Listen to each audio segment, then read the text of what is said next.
bu nadir metallar məsələsi dünyada niyə aktuallaşdı da birdən-birə? Bu tək Ukrayna kontekstində yox. Bütün dünyada aktuallaşdı. Dünyada bir yeni texnoloji inqilab gedir, bayaq dediyim kimi. Bu texnoloji keçidi üçün nadir metallar olmazsa olmazdı.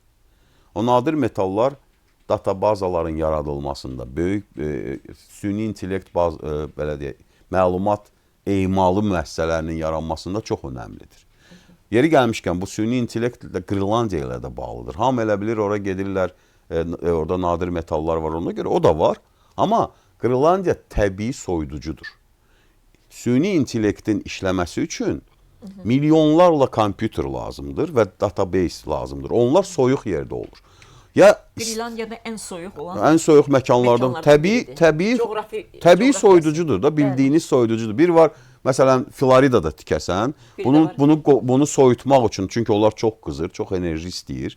Onları soyutmaq üçün əlavə, nə bilim, kondisionerlər qoyasan, ventilatorlar qoyasan, su boruları çəkəsən ki, soyusun ora. Bir də var, hazır mağaralardır. Gelib yerləşməsi İsveçdə eləyiblər yeri gəlmişkən. Məsələn, böyük şirkətlərin, o cümlədən səhv eləmirəmsə Amazonun database-i İsveçdədir. Mağaradır, bildiyiniz buz mağarası. Soyuducudur. Gətirib ora yığıblar, əlavə xərc çəkilmir. Bax, Qırlandiyada o işlərdən biridir. Nəyə görə bunu mən xatırlatdım? Bu nadir metallar ona görə önəmlidir. Hamımızın deməzdim, Azərbaycanda çox az müzakirə olundu. Bu yaxınlarda Amerika Birləşmiş Ştatlarında bir konferans olub. Böyük bir konferans olub, enerji və gələcək texnologiyalarla bağlı. Qazaxıstandan orada böyük bir heyət iştirak edib. Qazaxıstanın İqtisadiyyat Naziri, Xaricilər Naziri müavini. Və Amerikanlar onlarla görüşüblər.